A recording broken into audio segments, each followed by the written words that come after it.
define impactful insights, and what role do insights play in shaping strategic business decisions within your organizations? Eliana, can we start with you? Yes, absolutely. So I've always had a very simple way of thinking about what do we do here in Insights. And it's 3 words, and I'll explain each of these. It's first about the consumer and the people that you serve. It's all about driving growth for an organization. And it really is about trying to bring the future now. And so those are, like, in essence, what the Insights organization is here to do. If you truly understand what the consumer wants, what they need, where they're going, the environment that we're in, what are the macro forces and macro changes that are happening that are going to shape the future of how these consumers are going to evolve. And you put and connect the dots and use that to find opportunities for the organization to grow, then you're doing your insights job really well. It's very simple. And sometimes I think we can get very complicated with the methods and the tools and the way you get to that answer, but that's what we're here to do. And so that's the way that I think about what an insights organization is here to do. Thank you. I love breaking it down and to the root of it. Yeah. Yes. Elizabeth, do you want to build on that? Or I love that definition, Eliana, and I am fully aligned and on board with your definition. And I'm just going to say yes, and I love everything you said. Yes, and I'm really aligned because insights that are impactful are those that push the business forward, right? We're all about tomorrow, just as you said, and we're here to go forward. And you'll hear me say, I'm not here to be interesting. And the idea behind that is that I'm not here to be interesting because I'm here to push the business forward. And I think that's really the way we have to think about insights, as not just something to understand, but something to use. And really, the insights shouldn't just be called upon when there's a question, but insights, if they're going to be impactful, have to be part of the everyday conversation. Yes. Love that. Khary, what would you say? Yeah, I'll build on and where Elizabeth left off. It is that everyday part. I think sometimes we talk about an insight that impacts a business, or we're thinking about this big thing that's going to drive a huge business movement and really skyrocket things. And what I try to really work towards and help others work towards is I just want to give you more confidence every day.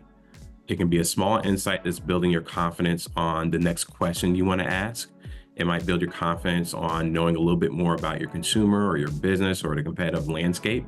And those small pieces of confidence, day in and day out, they eventually build up to a much larger action or decision or inaction, informed in action.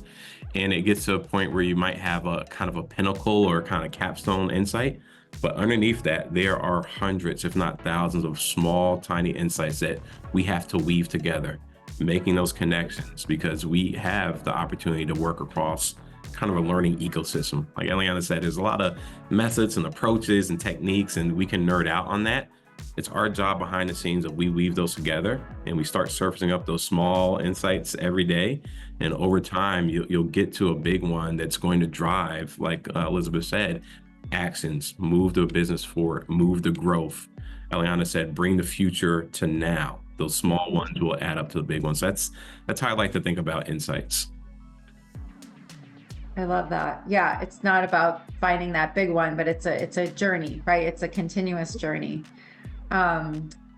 Yeah, I mean, this is for anyone. Is there an example that you'd like to share of, it could be an everyday insight, it could be one of those bigger insights, where it kind of directly influenced a key business decision? Well, I can share one, and I'm happy to share this one because Natasha had a part in this journey too when she was here at General Mills. So I want to share this one purposely. And it's an insight, again, really a journey that we went on, the discovery on our Pillsbury brand, which is one of our most beloved brands in the country, with the most beloved mascot, the Doughboy, that gets so many associations. Even people that think about the Michelin, how do you call that? That tire? They think it's the Doughboy. That's how strong the Doughboy it is. So, but we went on a journey to really understand what is it, and I always think about understanding how are you useful in people's lives and how are you meaningful in people's lives, because it's always a combination. There's got to be utility and there's got to be emotion as well. And we went on a journey to really deeply understanding what is it that we exist to do in this world. And it came to a very simple insight after a lot of learning, studies, ethnographies, looking at a lot of trends. Of course, it doesn't happen like magic, but once you find it, you're like, wow. A simple insight that most people cannot control what's happening outside of the home. There's a lot of things happening outside of the home. It's a stressful world that we live in, but they can actually control what happens inside the home, which makes home so important for individuals. And the role that we play is we play the role of helping consumers make memories at home because we make it easier for parents and for families to build those connections around food. And it sounds, oh, wow, that sounds like, yeah, that's true. And it's hard to get to that simple truth, but that has enabled us to, this is one of the biggest growth engines that we've had at General Mills. And it has enabled us to build campaigns that year over year, and Natasha was here a few years ago, and people who have worked here even before that, year over year, we have not changed this idea because that's how strong this insight is. And it's sort of everlasting if it's a true human truth.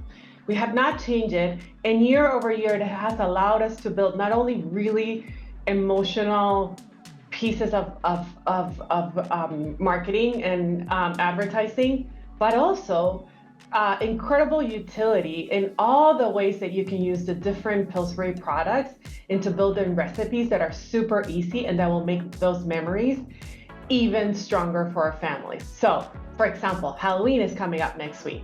And who doesn't love a mummy dog, right? And that's something that was created because we know Halloween is a moment that the families want to make memories. And we created this super fun way of making a hot dog, a mummy dog, and it's become sort of a cultural thing in itself. So again, I think that's a very simple example that gets us to like, when you truly get an insight, it can really unlock different ways for the brand to grow. Not only how you communicate with your consumers, but also what utility, how you're making their lives more useful and better too. So, thanks, Eliana. Yes, that was a very fun, in my career, one of the highlights, working on Pillsbury and being a part of that. You had an incredible role on building that. So, well, thanks. And it is just, it's so amazing that when you uncover an insight like that, it leads to growth, not just in the near term, but really, like you said, like, for years to come. So love that. Thank you.